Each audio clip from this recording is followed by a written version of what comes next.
நேயர்கள் அனைவருக்கும் வணக்கம். இது ஜெயா பிளஸின் ஏன் என்ற கேள்வி விவாத நிகழ்ச்சி. மேகதாதுவிற்கு யார் அனுமதியும் தேவையில்லை என மத்திய அரசு நேற்று நாடாளுமன்றத்தினுடைய மாநிலங்களவையில் உறுப்பினர் அன்புமணி ராமதாஸ் எழுப்பிய கேள்விக்கு பதிலளித்திருக்கிறது.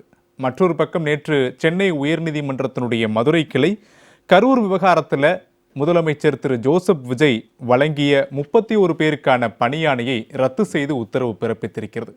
இரண்டு விவகாரங்களுமே முதலமைச்சர் ஜோசப் விஜய்க்கு பெரும் அழுத்தமாக மாறியிருக்கிறது. இதை ஒட்டிய தலைப்பை தான் ஜெயா பிளஸ் இன்று விவாதத்தையும் கட்டமைத்திருக்கிறது. மேகதாதுவிற்கு யார் அனுமதியும் தேவையில்லை, கரூரில் முதல்வர் வழங்கிய பணியாணை ரத்து, என்ன செய்ய போகிறார் முதலமைச்சர் திரு ஜோசப் விஜய்? இந்த தலைப்பில் தான் நாம் பயணிக்கப் போகிறோம். 4 விருந்தினர்களை நான் முன்னதாக விருந்தினர்களை அறிமுகம் செய்து வைக்கிறேன்.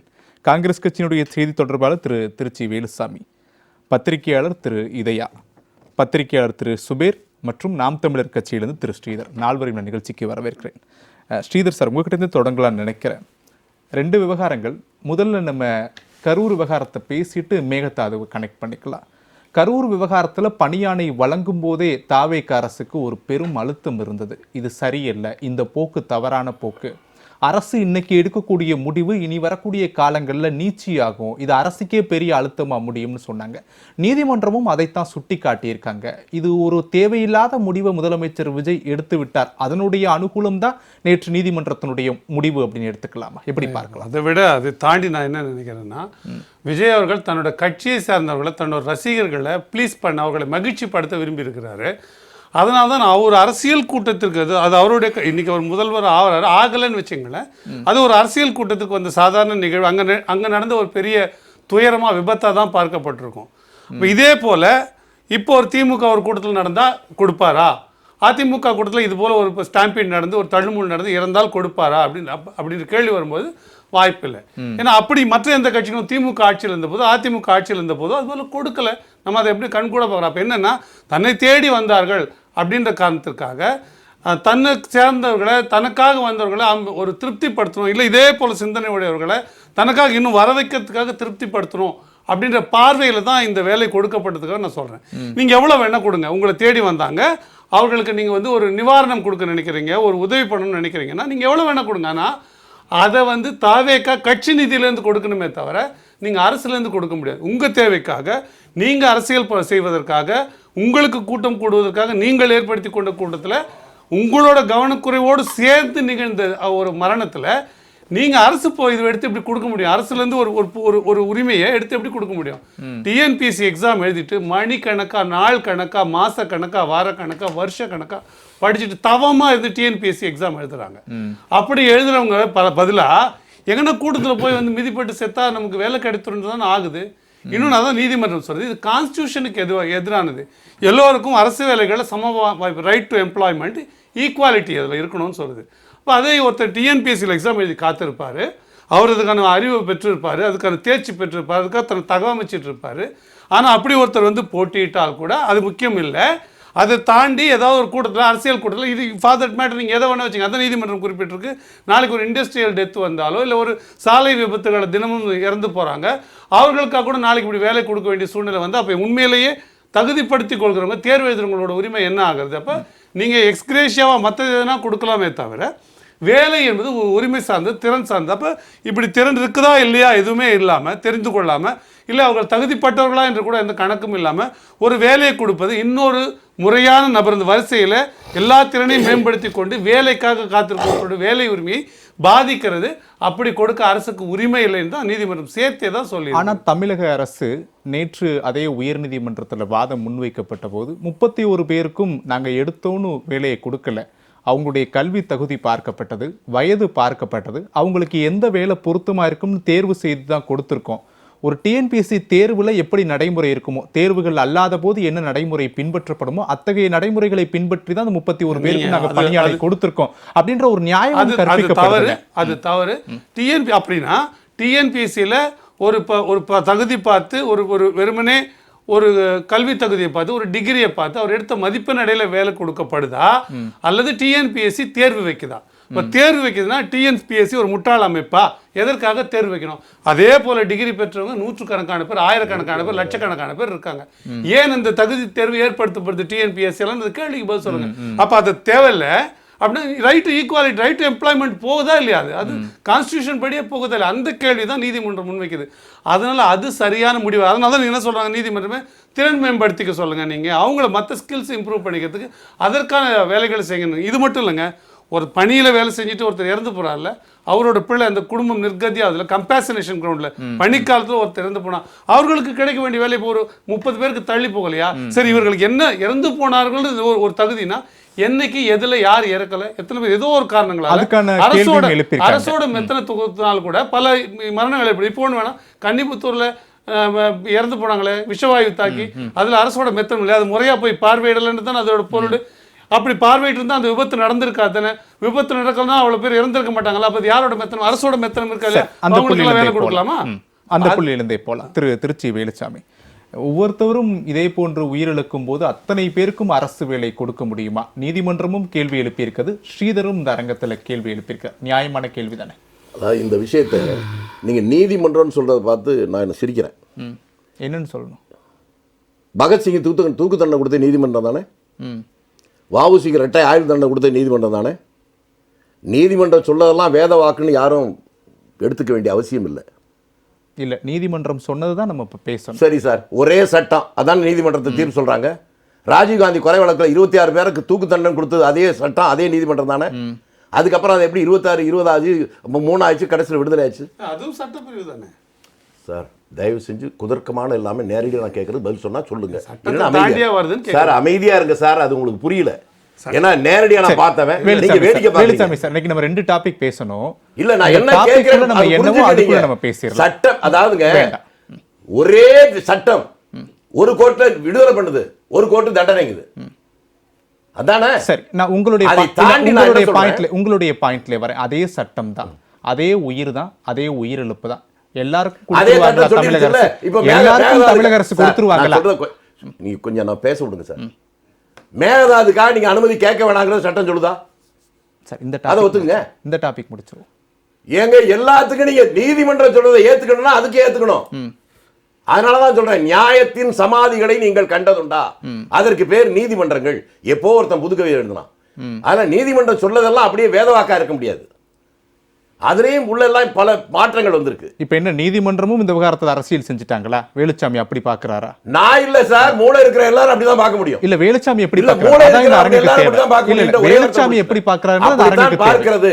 அரசியல் செஞ்சுட்டாங்க எல்லாத்துலயும் சார். அரசியல் என்ற வார்த்தையை நீங்க தப்பா பயன்படுத்த இல்ல சார். இப்ப நீதிமன்றம் இல்ல வேலுச்சாமி சேவை பண்றேன். இல்ல வேலுச்சாமி, நேத்து உயர்நீதிமன்றத்துடைய நீதிபதி ஒரு உத்தரவு கொடுத்திருக்காங்க. அந்த உத்தரவு அப்படின்றது சட்டத்திற்கு உட்பட்டு ஒரு நீதிபதி கொடுத்திருக்கக்கூடிய உத்தரவு தான். அப்படின்ற போது நான் கேள்வி எழுப்பேன். நான் முதல்ல சொன்னேனே, புரிஞ்சுதா இல்லையா?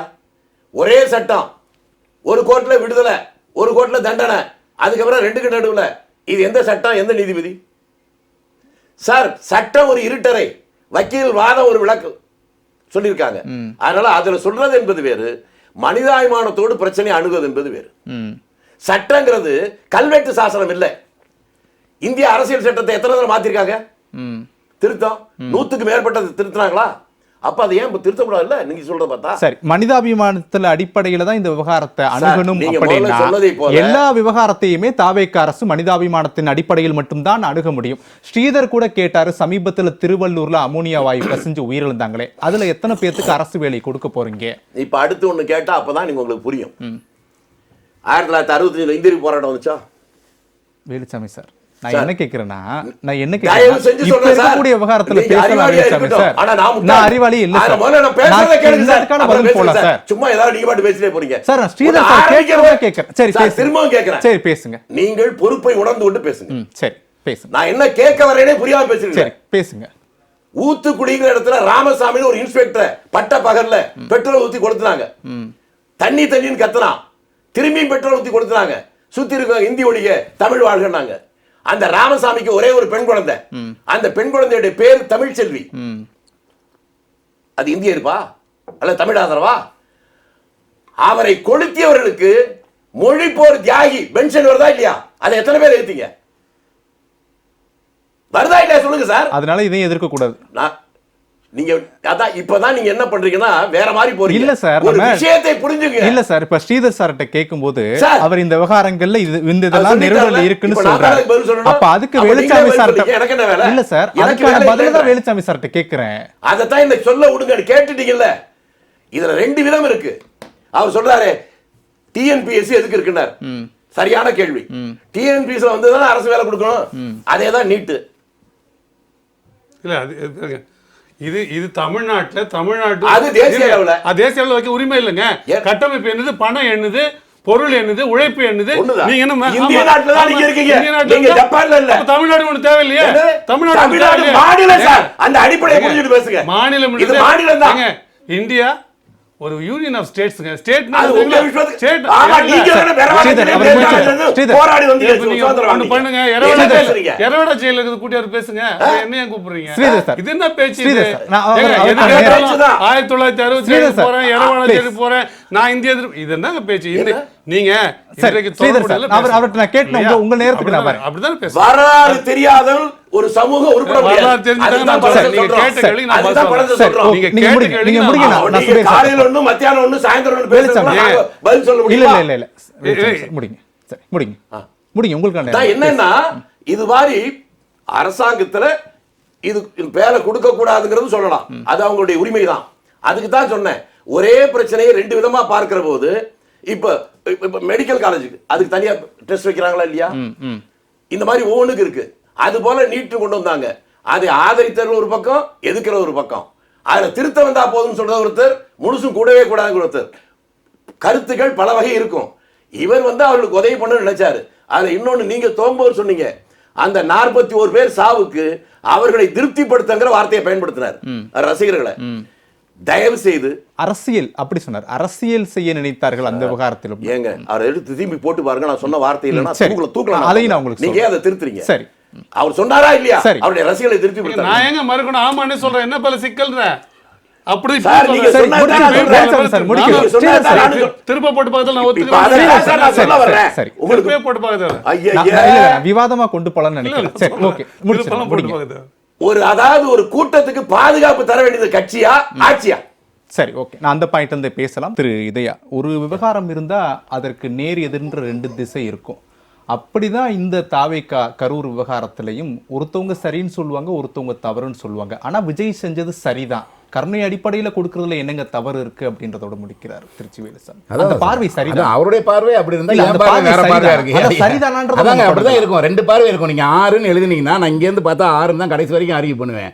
அந்த பக்கத்துல வந்து நீங்க பாத்தீங்கன்னா 9 நீங்க கடைசி வரைக்கும் நான் தப்புன்னு சொல்லுவீங்களா, நீங்க தப்புன்னு சொல்லுவீங்களா? என்னையும் பொறுத்தவரை அந்த பார்வை நான் தவறா தான் பாக்குறேன். ஏன்னா ஆர்டிகல் 14, 16 படி அவங்க அதான் மென்ஷன் பண்ணியிருக்காங்க. அதன்படி சமத்துவ உரிமை, சம வாய்ப்பு இதெல்லாம் வந்து இது வந்து கெடுக்குது, இது கிடையாது அப்படின்னு சொல்லி அதுலேயும் அவங்க கேட்குறாங்க. இதை ஸ்டெர்லைட் விவகாரத்தை அதை உதாரணமாக சொல்கிறாங்க. ஸ்டெர்லைட்டில் கொடுத்துருக்காங்க, அங்கே இறந்தவங்களுக்கு கொடுத்துருக்காங்கன்னு சொல்கிறாங்க. அது வந்து வேற, இது வேறன்னு அவங்க பிரித்து காட்டுறாங்க. நீங்கள் வந்து 2 வந்து நீங்கள் ஒரே தட்டில் வைக்க முடியாது அப்படின்னு சொல்கிறாங்க. ஒருவேளை அதில் வந்து போலீஸுடைய ஆளுங்கட்சியினுடைய போலீஸுடைய தவறு அப்படின்னு ஒருவேளை வச்சுக்கிட்டான் அப்படின்னா தான், அதனால தான் ஆதவ அர்ஜுனாவும் விஜயும் தொடர்ந்து வந்து இது போலீஸ் தவறுனே சொல்கிறாங்களான்னு கூட எனக்கு சந்தேகம் வந்துச்சு. ஏன்னா இது போலீஸ் தவறு, அதனால இவங்களுக்கு அரசு வேலை கொடுக்கலாம் அப்படின்னு சொல்லி இப்போ ஆளுங்கட்சியாக இருந்தே சொல்கிறாங்க. ஆனால் அந்த போலீஸ் மேலே இது வரைக்கும் இவர்கள் என்ன நடவடிக்கை எடுத்தாங்க என்னன்னு தெரியாது. அவர்களை ஒதுக்கி வச்சிருக்காங்களா, இது பண்ணியிருக்காங்களா, அங்கே கரூரில் இருந்த மொத்த டீமையும் காலி பண்ணிட்டாங்களா, டியூட்டிக்கு வந்தவங்களா மாற்றிட்டாங்களா, தண்டனை கொடுத்துருக்காங்களா அப்படின்னு தெரியாது நமக்கு. ஆனால் அது சிபிஐ விசாரணையில் இருக்குது. அதெல்லாம் முடிஞ்சு வந்தால் தான் நமக்கு அதனுடைய தீர்ப்பை நம்ம எதிர்க்கணும். ஆனால் அதுக்காக வந்து நம்ம ஒரு நீதிமன்றம் நம்ம வந்து எப்படியுமே வந்து நீதிமன்றங்களுடைய இது மாறும். அதனால தான் நம்ம இத்தனை அப்பீல் இருக்குது. கீழேருந்து ஒவ்வொரு அப்பீலாக இருக்குது. ஒவ்வொரு இடத்துலையும் தவறுகள் நடக்கலாம், சரி பண்ணப்படலாம், மேலே தவறு நடக்கலாம், அதில் மாறி வரலாம். ஆனால் இருந்தாலும் உச்சநீதிமன்ற தீர்ப்பு தான் வந்து இறுதி தீர்ப்பு அப்படின்னு நம்ம சொல்கிறோம். அதனால் இப்போ உச்சநீதிமன்றத்துக்கு அரசாங்கம் போயிருக்குன்னு சொல்கிறாங்க, மேல்முறையீடு போகிறாங்க. ஆமாம், இப்போதைக்கு கார்த்திகேயன் அன்று சக்திவேல் நீதிபதிகள் கொடுத்த தீர்ப்பின்படி இது வந்து முறையற்ற செயல், மற்றவர்களுக்கு வாய்ப்பை கெடுக்கிற செயல் அப்படின்னு தான் தீர்ப்பு கொடுத்துருக்காங்க. ஏன்னா ஒரு தனிப்பட்ட அரசியல் கட்சிக்கு, அதுவும் ஒரு நடிகராக அவர் பார்க்கப்படுகிறார். அதில் என்ன நீதிமன்றத்தில் வந்து இதை சிபிஐயில் வழக்கு இருக்குது. வெறும் அரசு மீது தான் தவறா, அல்லது இவர் தாமதமாக வந்த தவறு இருக்கா, அங்கே அந்த கட்சி ஒரு விழாவை ஏற்பாடு செய்து வர வச்சிருக்கவர்களுக்கு உரிய முறையில் தண்ணீர் கொடுத்தார்களா, அது அவர்களை கவனித்துக் கொண்டார்களா, இந்த மாதிரி நிறைய இல்ல கம்ப்ளைண்ட் இல்லையா சார், இந்த விவகாரங்களை நம்ம ஒரு பக்கம் வச்சுக்கலாம். மற்றொரு பக்கம் திருச்சி வேலுச்சாமி சார் சொல்றதுல இருந்து மனிதாபிமானம் அப்படின்ற அடிப்படையில் இந்த விஷயத்தை அணுகுனா இந்த விவகாரம் சரிதான் அப்படின்ற பார்வைக்கு நீங்களும் போவீங்க அப்படிங்கிறார்.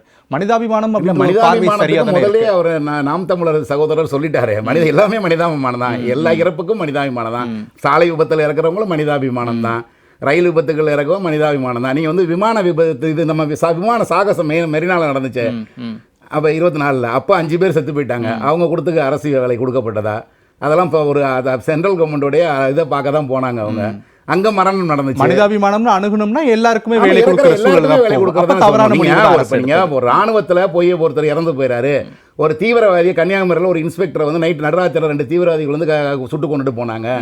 இந்த மாதிரி ஒரு டியூட்டியில் இருக்க ஒரு அரசு வேலை இருக்க அவருக்கு எல்லாருக்குமே அரசு, இன்னும் அதை தாண்டியே அரசு வேலையில் இருக்க எல்லாருக்குமே கருணை அடிப்படையில் அந்த குடும்பம் வந்து இதை நம்பி பல இதை முதலீடு ஒரு கடன் வாங்கியிருப்பாங்க, ஒரு இது பண்ணியிருப்பாங்க, அந்த வருமானத்தை நம்பி அப்படின்னு இருக்கும். ஸோ அதில் அவங்களுக்கு கருணை அடிப்படையில் வேலை கொடுக்கணுன்றது ரைட்டு.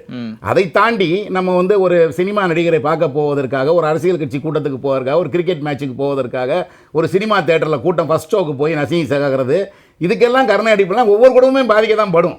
அதுல மனிதாபிமான எல்லா இறப்புகளிலுமே நம்ம மனிதாபிமானம் போக முடியாது. அது ஒரு தவறான முன்னுதாரணம். கள்ளக்குறிச்சியில கள்ளச்சாராயம் குடிச்சு செத்தாங்க, அவர்களுக்கும் அரசு வேலை கொடுக்கலாம் மனிதாபிமான அடிப்படையில், அவங்க குடும்பத்துக்கும். அரசு பணம் கொடுத்துச்சு 10 லட்சம். 10 லட்சம் இதுலயும் கொடுத்திருக்காங்க. நான் என்ன கேறேன், கள்ளச்சாராயம் குடிச்சு செத்தவனுக்கு நாங்க நம்ம வரி பணத்துல இருந்து 10 லட்சம் கொடுத்தா நியாயமா? சொல்லுங்க.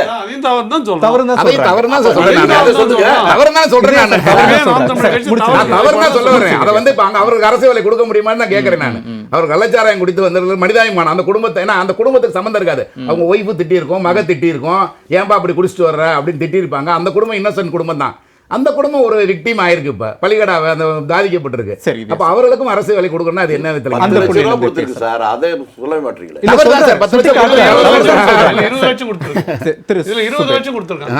பேசலாம் ஸ்ரீதர். திரு சுபீர், இந்த விவகாரத்துல முதலமைச்சர் திரு ஸ்ரீதர் சொல்ற பாயிண்ட்ல இருந்தே போலாம். முதலமைச்சர் ஒரு அரசியல் ஆதாயத்திற்காக இந்த 31 பேருக்கான பணி நியமனங்களை வழங்கிவிட்டார். தவறுன்னு தாவேக்காவும் உணர்ந்துதான் இந்த செயலில் ஈடுபட்டிருப்பாங்கன்னு நம்ம புரிஞ்சுக்கலாமா, எடுத்துக்கலாமா? எதிர்க்கட்சிகளுடைய பாயிண்ட் ஆஃப் வியூ, அவங்களுடைய கண்ணோட்டம். அது அந்த பாயிண்ட் அவங்க வந்து ஒரு அரசியலாக தான் பார்ப்பாங்க. எது செஞ்சாலுமே இந்த அரசாங்கம் என்ன செஞ்சாலுமே அதில் ஒரு அரசியல் நோக்கத்தோட தான் பார்ப்பாங்க.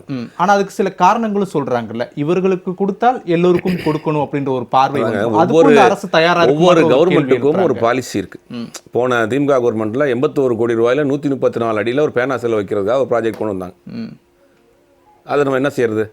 கள்ளச்சாராயம் குடிச்சு இறந்து போனது, கள்ளச்சாராயம் குடிச்சா உடல்நிலை பாதிக்கும், உயிர் போகும் தெரிஞ்சே போய் குடிச்சாங்க. அதை தடுக்க தவறி அரசாங்கம் விட்டுச்சு. அது 2 பேருமே தவறு. அப்படி இருந்தால் அதுக்கு 10 லட்ச ரூபா கொடுத்தாங்க.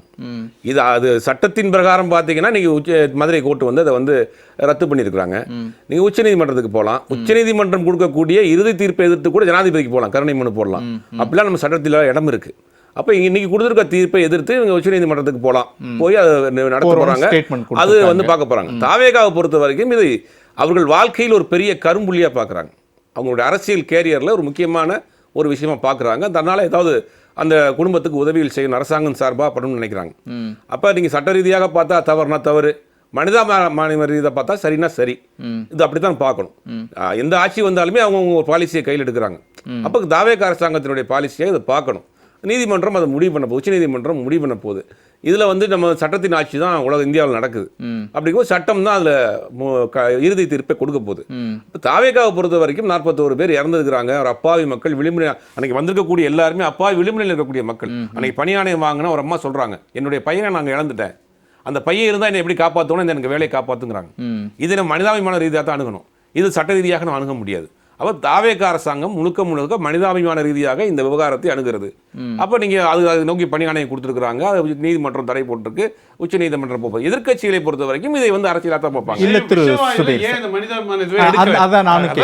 இப்போ மனிதாபிமானம் அதே போன்ற ஒரு தாய் திருவள்ளூர் விவகாரத்திலையும் இருக்கலாம், நீங்க சொல்லக்கூடிய கள்ளச்சாராய விவகாரத்திலையும் இருக்கலாம். அரசு கள்ளச்சாராயம் இருப்பதை தடுத்திருந்தா என் மகன் இறந்திருக்க மாட்டானே அப்படின்னு வரக்கூடிய ஒரு அம்மாவுக்கும் இந்த அரசாங்கத்தால வேலை கொடுக்க முடியுமா அப்படின்ற இன்னொரு பார்வையில போய் எல்லாரும் கொடுக்க முடியாது அப்படின்றதா தவறு. இவர்கள் வாழ்க்கையில் இவருடைய அரசியல் ஜேர்னில இது ஒரு முக்கியமான விஷயமா பாக்குறாங்க. இப்போ எல்லா தலைவருக்கும் பேனா வைக்க முடியுமா? ஒவ்வொரு விஷயத்துக்கும் ஒரு டிசிஷன் எடுப்பாங்க ஒரு அரசாங்கம். அப்போ தாவேக அரசாங்கம் செய்தது சரியா தவறா நீதிமன்றம் முடிவு பண்ண போகுது. ஆனா தவறு அவர்கள் முடிவு மனிதாபிமான பண்ணிருக்காங்க. அடிப்படையில் ஒரு முடிவு எடுத்திருக்காங்க. எல்லாரும் கொடுக்க முடியுமானா அவங்க தொடர்ந்து ஒவ்வொரு வருஷமும் நிறைய இழப்பீடுகள் நடந்துகிட்டு தான் இருக்கு, மரணங்கள் நடந்துகிட்டு இருக்கு, பட்டாசு தொழிற்சாலை நடக்குது, எல்லாரும் கொடுக்க முடியாது இல்லையா? இவர்கள் வாழ்க்கையில் அந்த சினிமா அவருடைய அரசியல் கேரியர்ல முக்கியமான விஷயமா பாக்குறாங்க. மனிதாபிமான அடிப்படையில் இதை கொடுக்குறாங்க. இது மனிதாபிமான அடிப்படையில் பார்த்தா மனிதாபிமானம், அரசியலாக வெளியிருந்து பார்க்குறவங்களுக்கு அரசியல், அவ்வளோதான். சரி, அண்ட வீட்டினையே என் மனைவி கையே அப்படின்ற மாதிரி சொல்றாங்க. நிறைய பழமொழி இருக்கு சார், நிறைய. இந்த நேர்வை தேர்வு செய்ய வேண்டிய தேவை என்ன இருக்குது? எவ்வளோ விஷயங்கள் இருக்குது. அப்ப அவரே சொல்லிட்டாரு, அவர்களுக்கு அவரோட அரசியல் இல்லை, அவருடைய கட்சியில ஒரு கரும்புள்ளி, அவர் அந்த விபத்துக்கு அவரோட பங்களிப்பு இருக்கு. இல்ல தவறான நான் ஒண்ணு கேக்குறேன். நான் ஒரு விஷயம் சொல்றேன். இந்திய நாட்டுடைய வரலாற்றுல ஆயிரக்கணக்கான மாநாடு கூட நடந்திருக்கு. மாநாடு ஆரம்பிக்கிறதுக்கு முன்னாலே 15 சார் பின்னணி தெரியாம பாதுகாப்பு தர வேண்டியது அரசுடைய கடமை சார்.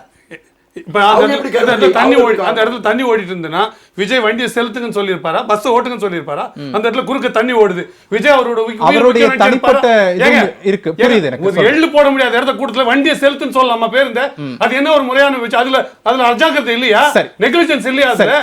என்னமோ அரசாங்கம் கொடுக்கலங்க, நீங்க போகாதீங்க, நீங்க போகாதீங்க, உங்களை தேடி வந்து இருக்காங்க, நீங்க ஏன் போறீங்க அங்க? நான் எடுத்துக்கிட்டேன்.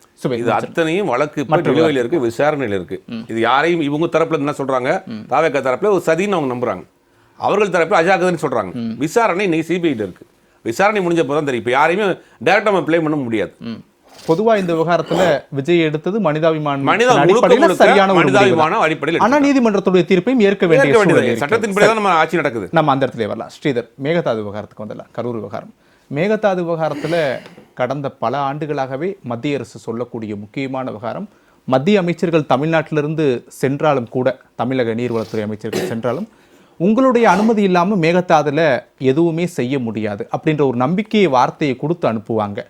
துரைமுருகன் 2021 திமுக ஆட்சி பொறுப்பேற்ற பிறகு 2வது மாதத்தில் ஜூன் மாதம் போறாரு. அப்பையும் இதே உறுதிமொழி கொடுக்கப்பட்டது. 2022 அதன் தொடர்ச்சியாக ஒவ்வொரு கூட்டமா நடக்குது.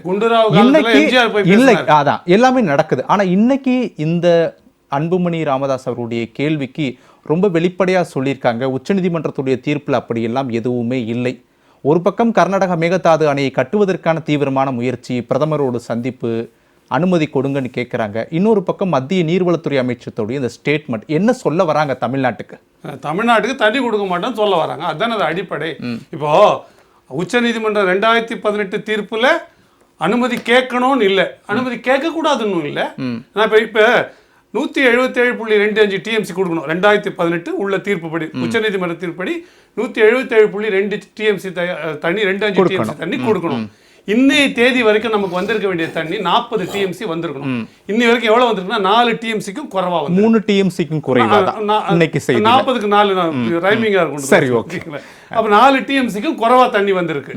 அப்படி 4 டிஎம்சிக்கும் குறைவா தண்ணி வந்திருக்குன்னா நீங்க ஆட்சி ஏற்றதுல இருந்து இந்த 40 டிஎம்சிக்கு நீங்க என்ன பண்ணீங்க? ஒரு கேள்வி. இன்னொன்னு, நீங்க இப்ப இங்க முதலமைச்சர் வந்து கர்நாடக முதலமைச்சர் வராருன்னு வச்சுங்களேன், வேறு கட்சி எதிர் கட்சிகளா கூட இருக்கட்டுமே, வர டிக்னிட்டரிஸை வர அமைச்சர்களை நம்ம என்ன பேசுவோம்?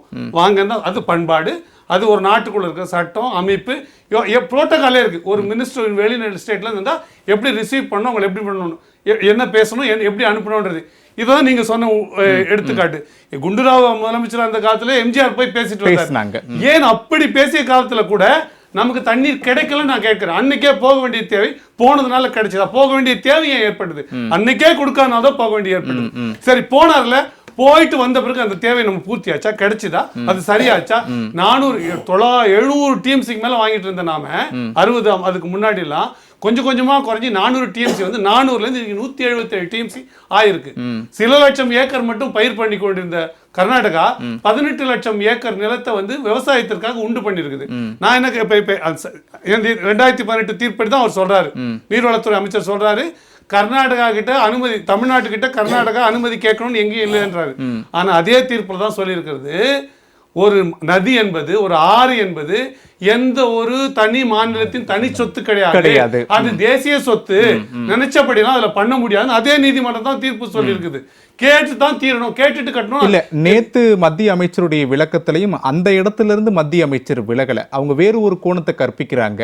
ஒரு குறிப்பிட்ட மாநிலத்துக்குள்ள இருக்கக்கூடிய நீரை அவங்க தேவைக்கு ஏற்ப பயன்படுத்தி கொள்ளலாம், அதுக்கான சுதந்திரம் ஒரு மாநிலத்துக்கு இருக்குன்னு சொல்றாங்க. அதுக்கான சுதந்திரம் ஒரு மாநிலத்துக்கு இருந்தாலும் எனக்கு என்ன உண்டோ அதை கொடுத்துட்டு தான் அவங்க செய்ய முடியும். அதை தாண்டி தான் இப்போ ஒருவேளை இதற்கு முன்னிருந்த நடத்தைகள், கர்நாடகாவோட நடத்தைகள் ஒவ்வொரு ஆண்டும் எது சட்டம் சொல்லிச்சோ, எதை நீதிமன்றம் சொல்லிச்சோ, என்ன மாதிரி வழிமுறை, எந்தெந்த மாதம் எவ்வளவு தண்ணீர் விடுவிக்கணும்னு இருந்ததோ அதை முறையா கடைபிடிச்சிருந்துன்னு வச்சுங்களேன், நமக்கு இந்த சந்தேக பார்வை கூட வர வேண்டியது இல்லை. அவங்க கட்டிக்கலாங்க. நான் என்ன கேட்கிறேன், நீங்க எவ்வளவு கூட கட்டிக்கங்க. 177.2 TMC தண்ணி 2012 இருந்து இன்னி வரைக்கும் எல்லா ஆண்டும் வந்திருக்குதான் நீங்க பாருங்க. அப்ப எதுக்குங்க கட்டுறாங்க? சும்மா ஒரு அழகுக்கு கட்டி வச்சு டூரிஸ்ட் வர்றதுக்காக கட்டுறாங்க. மேகதாட்டுல எது கட்டுறாங்க? அதேதான் ஸ்ரீதர், நான் அதேதான் நானும் கேட்கிறேன். இதற்கு முன்பு இருந்த மத்திய அமைச்சர்களுக்கு 2018 உச்சநீதிமன்றத்தினுடைய தீர்ப்பு தெரியாதா? 2024 கடைசி சந்திப்பு வரைக்குமே தமிழ்நாட்டிற்கு ஒரு நம்பிக்கை வார்த்தையை கொடுத்தாங்க, உங்களுடைய அனுமதி இல்லாம ஒரு கல்ல கூட நட முடியாதுன்னு. ஏன் தாவேகா ஆட்சி பொறுப்பேற்றதற்கு பிறகு இப்படியான ஒரு மத்திய அரசிடம் இருந்து அதை எப்படி புரிஞ்சுக்கலாம்? கர்நாடகாவில் ஒரு அரசியல் பண்ண வேண்டி இருக்கு.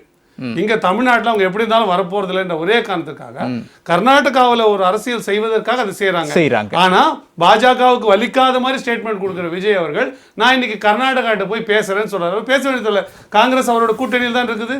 இந்த அமைச்சரவையில் காங்கிரஸோட தயவுல தான் அந்த ஆட்சி விஜய் அவர்களுடைய ஆட்சி அமைந்து இருக்குது. ஏன் இங்க இருக்கிற காங்கிரஸ் உறுப்பினர்கள் ஒரே கட்சி தானே, தேசிய கட்சி தானே.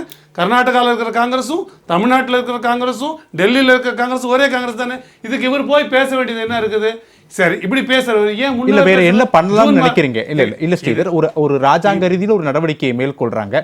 இதை தாண்டி வேற என்ன செய்யணும்னு நினைக்கிறீங்க? இந்த நடவடிக்கையே நீங்க மே மாசம் கடைசியிலே ஆரம்பிச்சிருக்கணும். ஜூன்ல தண்ணி வரது உறுதி பண்ணிருக்கணும். அதுக்காக இந்த கவர்மெண்ட் எடுத்த ஸ்டெப்ஸ் என்ன நடவடிக்கை எடுத்தது, கொடுத்த ஸ்டேட்மெண்ட் என்ன, செய்த போராட்டங்கள் என்னங்க? நீங்க அரசாங்கம் பண்ண வேண்டாங்க, தாவேகா பண்ண முடியல.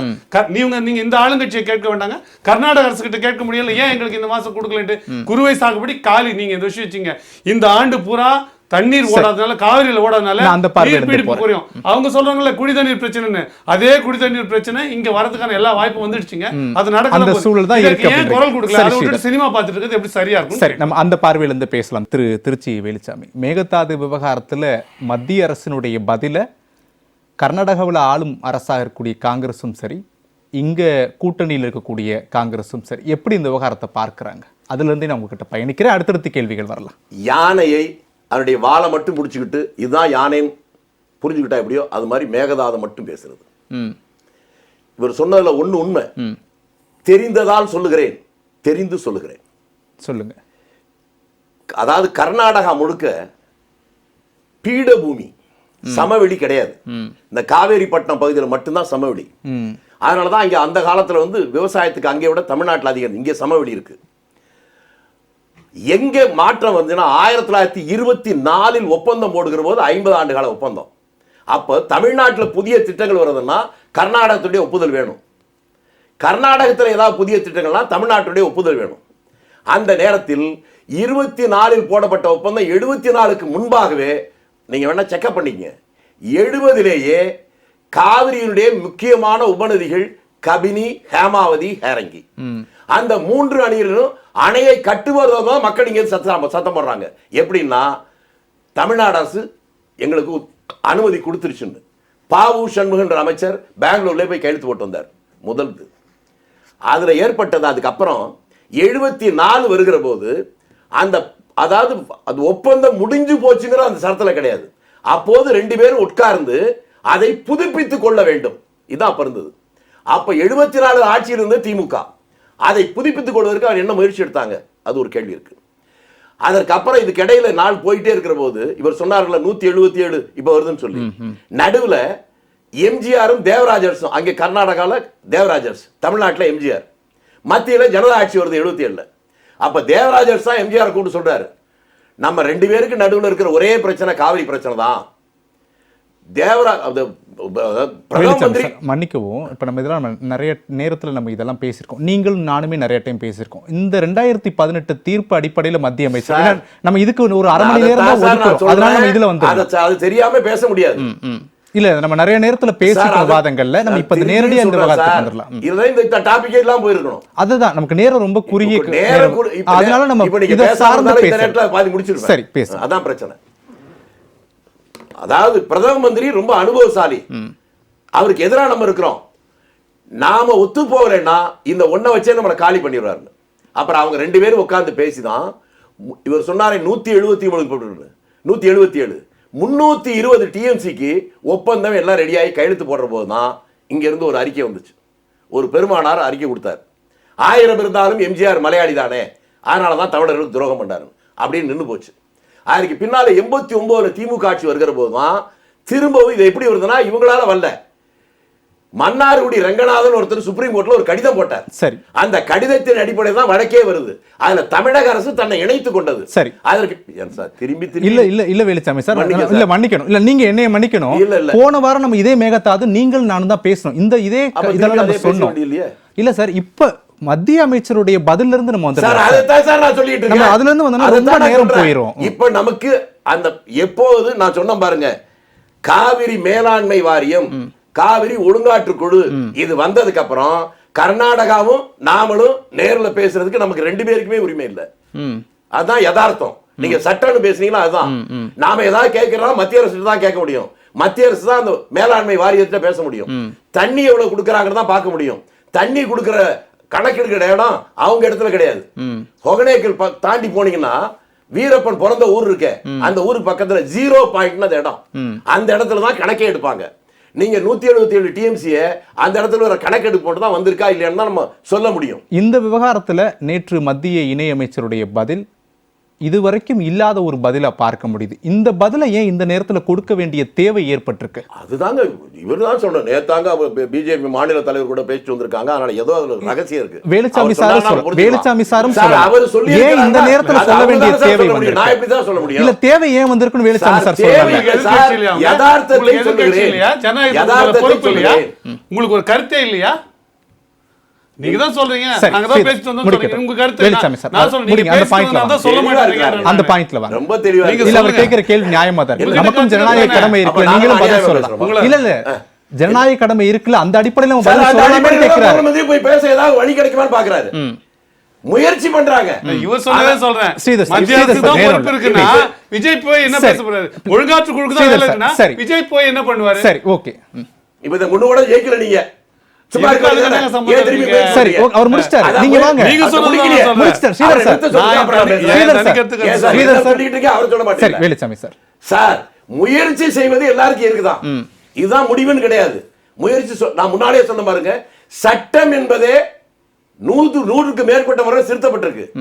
அந்த முயற்சி பண்ணி இதுல ஏதாவது கிடைக்காதான்னு எதிர்பார்க்கிறது தான் முயற்சி. அது முயற்சி செய்வதே தவறுன்னு சொல்ல முடியாது.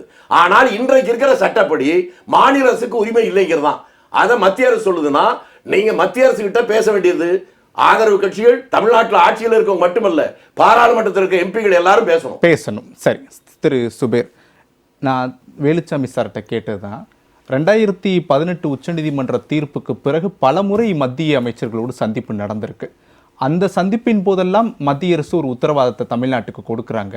ஆனால் நேற்றைய பதில் அப்படின்றது ரொம்ப மாறுபட்டு இருக்கு, ரொம்ப வித்தியாசமா இருக்கு. இன்னும் சொல்லப்போனால் மேகதாது திட்டம் தொடங்கப்படும் அப்படின்றதுக்கான ஒரு சமிக்கையா கூட நம்ம அதை புரிஞ்சுக்க முடியுது. ஏன்னா தமிழ்நாடு அரசுடைய ஒப்புதல் தான் தேவையில்லையே அப்படின்ற மாதிரி சொல்றாங்க.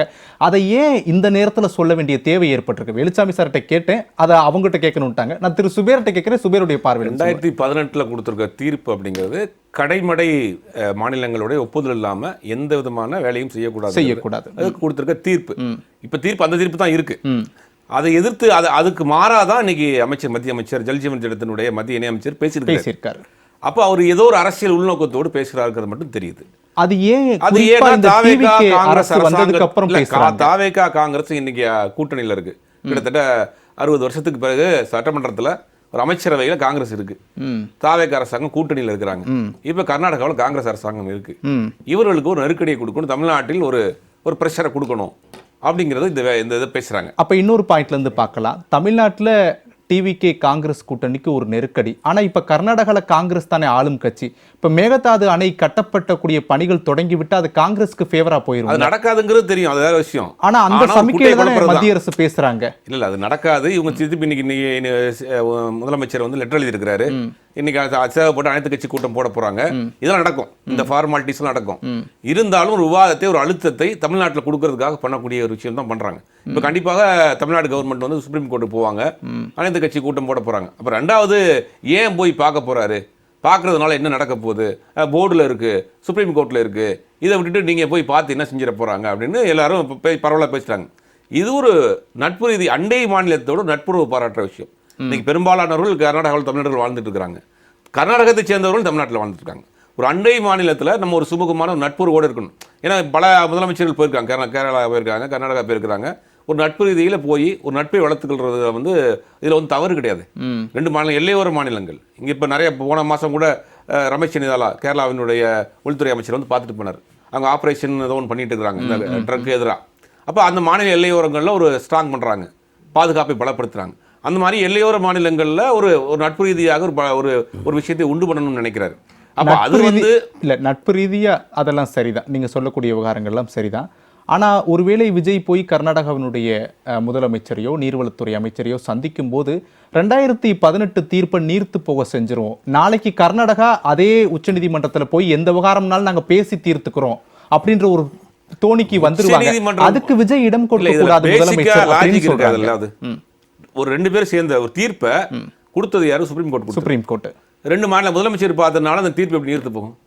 அது ஒண்ணும் இருக்குல்ல, கொடுத்த தீர்ப்பு இருக்குல்ல, இவங்க எப்படி மாத்த முடியும்? தீர்ப்பே தேவையில்லையே சார், அது வேற இது வேற சார். தீர்ப்பையும் இவங்களையும் போட்டு மிக்ஸ் பண்ணாதீங்க. அதுக்குதான் அப்ப தீர்ப்பு இருக்கு, பேசிதான் தீர்த்துக்கணும். நட்பு ரீதியா போறாரு. இப்ப இவர் அபிஷியலா அனௌன்ஸ் பண்ணிருக்காங்களா இவர் போறது? அதுக்கான ஏற்பாடுகள் நடந்துட்டு இருக்கு. ஒருவேளை எனக்கு என்ன ஒரு சந்தேகம் அப்படின்னா, துறை சார்ந்த அமைச்சர் சொல்லியிருக்காரு, எனக்கு என்ன சந்தேகம் அப்படின்னா, திரும்ப அரசாங்கம் முடிவெடுக்குன்னு சொல்லிட்டாரு. அதுவும் அபிஷியல் தானே. இல்ல, எனக்கு என்ன சந்தேகம்னா, இவருடைய அந்த விசிட்ட கேன்சல் பண்றதுக்காக பிரச்சனை கிளப்புறாங்களாங்கிறது மாதிரி தான் எனக்கு தோணுது. இப்ப அதுக்காக கூட மத்திய அரசியல் என்ன வேணாலும் இருக்குங்க. அரசியல் என்ன வேணாலும் இருக்கு. ஏன்னா இன்னொரு பாயிண்ட் ஆஃப் வியூ சார், இருங்க முடிச்சிடறேன். இன்னொரு பாயிண்ட் ஆஃப் வியூ பார்க்கணும். காங்கிரஸ் பாஜக நோக்கி திமுக போயிட்டு இருக்கு.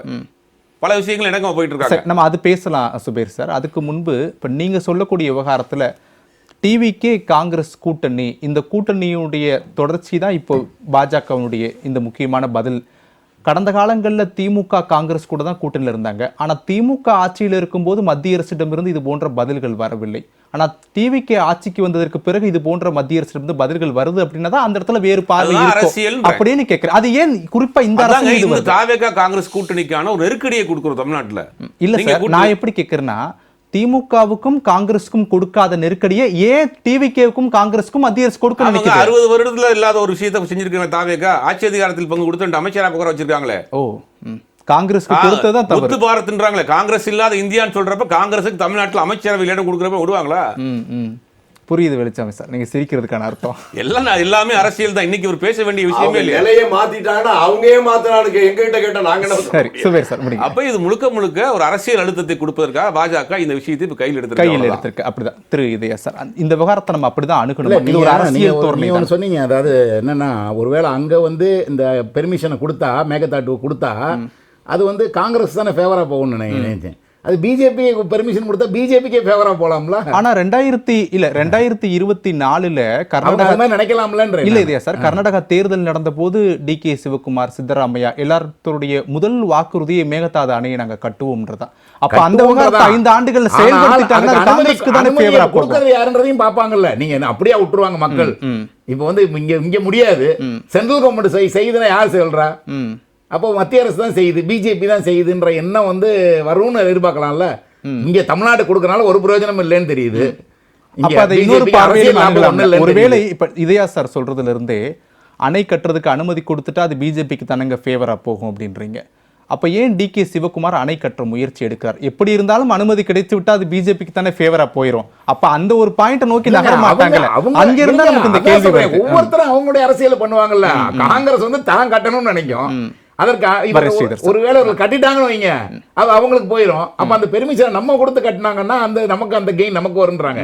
ஆனால் நிச்சயமாக சுப்ரீம் கோர்ட் தலையிடும். ஏன்னா அவர்கள் கொடுத்த ஒரு 3 அமர்வு அரசியல் சாசன அமர்வு கொடுத்தது. அதனால அது திரும்ப கண்டிப்பாக அந்த வழக்கு அங்க போகும். அவர்கள் ஏற்கனவே கொடுத்த தீர்ப்புல இருந்து அது உலகளாவிய ஒரு தீர்ப்பு. அது எல்லா நாடுகளையும், நாடுகளுக்கு இடையிலாம் இருக்கு, நமக்கும் பாகிஸ்தானுக்குமே இருக்கு. இந்த மாதிரி உலகளாவிய விஷயம் ஒரு நியாயம்னு ஒண்ணு இருக்கு. அந்த நியாயத்தை மீறி ஒருத்தர் போக முடியாது. ஏன்னா அது வந்து ஒருவேளை திமுக அரசு 74 பண்ணலையோ வைக்கலையோ, அவர்கள் 2 பேரும் கேஎஸ்ஆரும் மேட்டூரும் கட்டிக்கலான்னு ஒரு மியூச்சுவல் இது போட்டாங்க. அதை விட்டுட்டு போனாலும் அந்த நியாயம்ன்றது ஒருத்தர் செய்ய தவறிட்டா கூட திரும்பவும் அந்த நியாயம் வந்து ஏதாவது ஒரு பீரியட்ல அது பெற்றுத்தரப்படும் நம்பிக்கை தான். நீங்கள் இது தேவையில்லாம இதுல வந்து நம்ம வந்து இப்ப விஜய் போறாருன்னு வைங்க, இப்ப விஜய் போறது மேகதாட்டுக்காக தான் போறாரான்னு கூட நமக்கு தெரியாது. ஒருவேளை இப்ப கேட்டார்ல ஏன் அந்த 40 டிஎம்சி இப்போ வாங்கலன்னு, இப்ப கொடுக்க வேண்டியது சார், நீங்க அதை கூட பார்ப்போம் சார் கோர்ட்ல, இந்த 40 டிஎம்சியாவது கொடுங்கன்னு கேட்க கூட போலாம்ல. அவர் போய் என்ன வேணாலும் நடக்கலாம். அவர் எங்க கேட்க போறாரு நமக்கு தெரியாது. ஒரு சிஎம்ஓ 2 சிஎம்ஓ பெர்சனலா என்ன பேச போறாங்க நமக்கு தெரியாது. ஆனால் அப்படி போறதே ஒரு அது பக்கத்துல இருக்க ஒரு மாநிலத்துடைய முதலமைச்சரவை சந்திப்பது என்பது இது ஒரு விஷயமா இல்ல, பல விஷயங்களை பேசக்கூடலாம். இது தேவையற்ற கலவரங்கள் வரலாம். இது வந்து நமக்கு மொழி 2 விஷயத்துல தான் வருது, மொழி அல்லது நதியில தான் அந்த கலவரங்கள் அது கர்நாடகாவுக்கும் நமக்கும். ஸோ அதில் கூட இப்போ மொழியெல்லாம் குறைஞ்சிருச்சு சார், இதையும் கொஞ்சம் நம்ம அட்ஜஸ்ட் பண்ணிட்டோம்னா 2 மக்களும் மாறி மாறி இருக்காங்க, மியூச்சுவலாக நமக்கு ஹெல்ப்ஃபுல்லாக இருக்கும். இந்த மாதிரியான ஒரு பேசுகிற விஷயங்கள் கூட நடக்கலாம். இன்னொரு பாயிண்ட்லையும் பேசலாம் இதையா சார், டிவிகே அரசை குறைச்சு மதிப்பிடுறாங்களோ மத்திய அரசு? ஏன்னா கடந்த காலங்களில் இந்த நிலைப்பாட்டை எடுக்காத மத்திய அரசு இந்த அரசின் மீது மட்டும் இந்த நிலைப்பாட்டை எடுக்கிறப்போ இந்த அரசு தான் நம்ம என்னனாலும் பண்ணிடலாம், என்னனாலும் பேசிடலாம் அப்படின்ற ஒரு தோணியில நகர்றாங்களா? அப்படி புரிஞ்சுக்கலாம். அரசாங்கத்தை நீங்க வந்து திமுக இதை விட எதிர் அரசாங்கமா இருந்திருக்கலாம். இப்ப கூட இப்போ திமுக கிட்ட எம்பிக்கள் இருக்காங்க, நாளைக்கு இவங்களை பகச்சுக்கிட்டோம்னா நமக்கு நிறைய பிரச்சனைகள் வரும். ஆனால் டிவிகே அரசு புதிய அரசு, அவங்களுடைய செயல்பாடுகளை இப்போ தான் கவனிக்க தொடங்கியிருக்காங்க. ஸோ இந்த விவகாரத்தில் நாமளும் அரசியல் செய்யலாமோ அப்படின்னு பாஜக நினைக்குதா? அது ஏன் இப்போ ஒரு வருது அப்படின்றத என் கேள்வியா இருக்கு. இல்லை இப்போ இருந்தாலுமே இதற்கான இப்போ ஐஏஎஸ் அதிகாரிகள் அதே ஐஏஎஸ் அதிகாரிகள் தான் இருக்காங்க, சட்ட வல்லுநர்கள் அதே சட்ட வல்லுநர்கள் தான் இருப்பாங்க. ஆனா அரசுக்கும் அதிகாரம் ஒரு தனியா இருக்க போது கோர்ட்டுக்கு போறதுல என்ன ஒரு கஷ்டம் இருக்க போது, அதிகாரிகள்ட்ட சொல்லி சுப்ரீம் கோர்ட் போறாங்க, அதுதான் இறுதி முடிவா இருக்கும். அதுதான் நீங்க வந்து நியாயமான முடிவாகவும் இருக்கும். அவர்கள் சொன்னாதான் கட்டுப்படும். கர்நாடகா நீங்க போய் விஜய் போய் கெஞ்சினாலும் கட்டுப்படாது. இல்ல இங்க நம்ம போராட்டம் நடத்தி கலவரம் நடத்தி பார்டர்ல 2 வண்டியும் போக விடாம பண்ணி எந்த பிரச்சனை பண்ணாலும் அதனால பலன் ஒண்ணு இருக்க போறது இல்ல. சோ இறுதி தீர்ப்பு நிச்சயமாக சுப்ரீம் கோர்ட் மூலமா தான் வரணும். இதுல நிச்சயமாக மத்திய அரசு தலையிட்டால் அதுல ஒரு அரசியல் இருக்க செய்யும். அந்த அரசியல் இல்லாட்டி எதிர்கட்சிகள் அந்த அரசியலை செய்யும். அதனால இது வந்து வேற வழியே இல்ல, சுப்ரீம் கோர்ட் தான் மீண்டும் வந்து இதுக்கு ஒரு சமரச தீர்வை தர முடியும். அவங்க கையில தான் இப்ப இருக்கு. ஆமா, இப்ப நீங்க முதல்ல நடுவர் நீதிமன்றத்துக்கு கொடுத்த தீர்ப்புலயே 14 டிஎம்சி நம்ம குறைச்சு தானே கொடுத்தாங்க, அதையும் நம்ம ஏற்றுக்கிட்டு தானே போனோம். அப்ப வேற வழி இல்ல, சுப்ரீம் கோர்ட் கொடுக்கும் போது ஏன்னா அதுக்கு மேல நம்ம தீர்ப்புகள் மாறிட்டே போலான்னு இந்த விவகாரத்துல தீர்ப்பு மாற முடியாது, அவ்வளவுதான் அந்த தீர்ப்பு. சரி, நம்ம பேசலாம். திரு வெளிச்சாமி சார், நிறைவா மேகதாது விவகாரத்துல என்ன நடவடிக்கை எடுக்க போறாங்க தாவேக கூட்டணி அரசு? நம் நண்பர் சொன்னதை போல 2 மாநில அரசுடைய தோழமை இருக்கு பாருங்க, சட்ட ரீதியா பண்ண முடியாது. அந்த தோழமையின் அடிப்படையில் ஏதாவது புதிய திட்டங்கள் கொண்டு வரலாம். அதுக்கு சரியான உதாரணம் என்பது பரம்பிக்குளம் ஆழியார் திட்டம். பரம்பிக்குளம் அந்த அணை வந்து கேரளாவுடைய எட்ஜில் இருக்கு. அப்ப இந்தியாவிலே முதல்ல நான் காங்கிரஸ் கவர்மெண்ட் இஎம்எஸ் நம்பிக்கைப்பாடு அங்க போகும்போது பொள்ளாச்சி பக்கத்துல வெறும் காடா இருக்கவங்க அந்த தண்ணி கடல்ல போறது இந்த பக்கம் திருப்பி விட்டா இங்க எல்லாம் பொழைக்க முடியும்ன்றாங்க.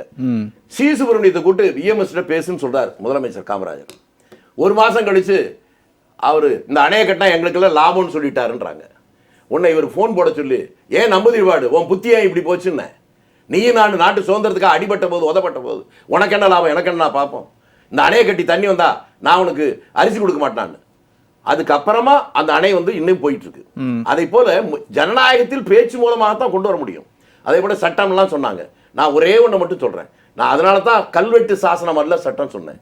இந்திய அரசியல் சட்டப்படி இன்று வரை ஒருவர் மீது கொலை குற்றம் என்றால் சுப்ரீம் கோர்ட்ல தீர்ப்பு வந்துட்டா அதுக்கப்புறம் ஒரே ஒரு ஆப்ஷன் ஜனாதிபதியுடைய கருணை மனு. அந்த கருணை மனு டிஸ்மிஸ் ஆயிட்டா வேற ஆப்ஷனே கிடையாது. ராஜீவ் காந்தி கொலையில 3 பேருடைய கருணை மனு ஜனாதிபதி டிஸ்மிஸ் பண்ணிட்டாரா? மெடிக்கல் டெஸ்ட் கூட முடிஞ்சு போச்சு. அந்த 3 பேர் இன்னைக்கு திரும்பி அப்புறம் உயிரோடு இருந்தாங்க. என்னன்னு மட்டும் சொல்லுங்க.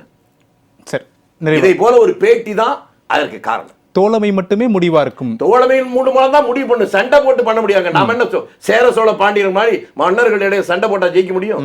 நட்பு தோழமை மூலமா உட்கார்ந்து பேசி தான் தீர்க்க முடியும். ஜனநாயகத்தில் அதுதான் நடக்கும். நிறைவேற்றுகிறேன் ஸ்ரீதர் சார். தோழமை மூலம் மட்டும்தான் முடிவு நடக்கலன்னு நான் கேட்கிறேன். ஏன் இந்த இனிமேல் நடக்கும்? அதான் கேட்கிறேன். இந்த 40 டிஎம்சி கூட இன்னைக்கு தேதி வரை நடக்கல. அதை தான் நான் சொல்றேன். இப்போ அவர் சொன்னாரு காங்கிரஸுக்கும் அங்க கர்நாடகாவில் நீ அடிப்படை இந்த இஷ்யூ கர்நாடகாவை பொறுத்த வரைக்கும், இந்த காவிரி சிக்கலை பொறுத்த வரைக்கும் காங்கிரஸுக்கும் மேகதாது அணை கட்ட வேண்டும், பாஜகவிற்கும் மேகதாது அணை கட்ட வேண்டும். யார் கட்டினா அதுல அந்த அவங்களுக்கு அரசியல் திருப்ப லாபம் இருக்கு. ஆமா, இப்ப ஏற்கனவே பாஜக இழந்தது ஆட்சியை காங்கிரஸ் பிடிச்சிருக்கு. இதை செஞ்சா மறுபடியும் நாம ஆட்சிக்கு வரலாம், காங்கிரஸை வீழ்த்தலாம். அந்த அஜெண்டாவோட பாஜக செயல்படுது. அதுக்கு தமிழ்நாட்டு தலையில மிளகா அரைக்குது. இது நடுவில் இது எதையுமே செய்ய முடியாது. ஐயா சொல்றாங்க எதிர்பார்க்கலாங்க. இல்ல இல்ல உண்மை தானே. போராட்டத்து தண்ணி வரலாம் என்ன பண்ணுவீங்க சொல்லுங்கன்ற. இப்போ அவர் சொல்ற ஏற்கனவே அவர் சொல்லிட்டாரு, உலகம் பூராவுமே அடிப்படை விதி என்ன லோவர் ரிப்பேரியனுக்கு சார். இப்போ ஒவ்வொரு ஸ்டேட்டுக்கும் இல்ல ஸ்ரீதர் சார், ஒவ்வொரு ஸ்டேட்டுக்கும் அரசியல் நிலைப்பாடு மாறும்ல. இப்போ ஸ்ரீதர் சார் நாம் தமிழர் கட்சியிலேருந்து தமிழ்நாட்டில் இங்கே விவாதத்துக்கு வந்திருக்கீங்க. ஸ்ரீதர் சாருடைய எண்ணம் என்னவா இருக்கு? மேகதாது திட்டம் வேண்டாம். கர்நாடகாவில் இருக்கக்கூடிய நாம் தமிழர் கட்சிட்டு போய் மேகதாது திட்டம் வேணுமான்னு கேட்டா வேணும்னு சொல்லுவாங்க. சரிதானே இதயா சார்? அப்போ ஒவ்வொரு மாநிலத்துக்கும் நிலைப்பாடு மாறும். அந்த நிலைப்பாடு தான் காங்கிரஸ். இல்ல அப்படி எடுக்க முடியாது. ஏன்னா நாம தேசியம் இப்படி பேசல.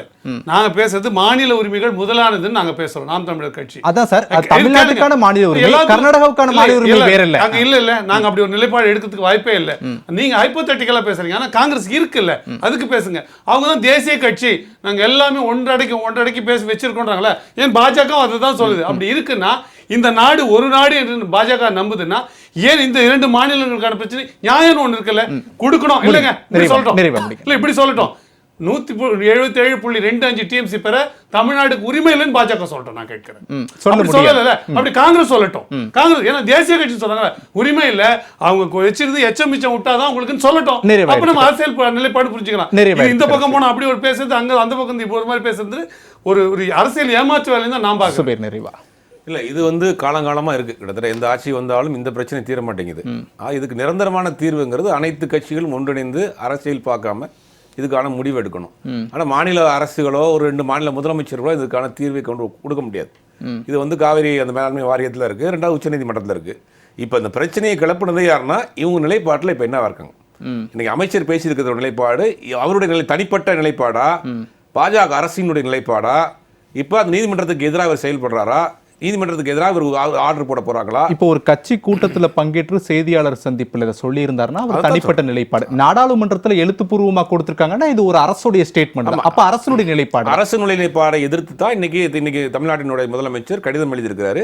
சட்ட ரீதியாக அதுக்கு என்னென்ன வழிமுறைகள் இருக்கோ, அதை தடுக்கிறதுக்கான வழிமுறைகள் இருக்கோ அதையெல்லாம் செய்வாங்க. தோழமை மூலம் மட்டுமே இந்த விவகாரத்தை சரி செய்யப்படும். திருச்சி வேலுசாமி சார் அந்த பார்வை சரிதானே? ஏன்னா அந்த பார்வையிலிருந்து நம்ம பேசல. தோழமைங்கிறது ஒரு அடிஷனல் சப்போர்ட் தான். மெயினா சட்ட ரீதியானதான் நிரந்தர தீர்வா எடுக்க முடியாது. ஒரு அடிஷனலா நம்ம ஒரு பிரச்சனையை சாஃப்ட் ஹேண்டில் பண்றோம்ல, அந்த மாதிரி வேணா இதை பண்ணலாமே தவிர சட்ட ரீதியாகத்தான் இதற்கு நடவடிக்கை எடுத்து ஆகணும். சரி, இதையா சார் இந்த விவகாரம் முதலமைச்சர் விஜய்க்கு பெரும் அழுத்தமா மாறுகிறதா? இல்ல அவருக்கு இருக்க அழுத்தங்களின் பட்டியலில் இது ஒண்ணா இருக்கு. இது நிறைய வேணாமா அப்படின்னு அவருக்கு வரிசையா சொல்லிட்டே போலாம்.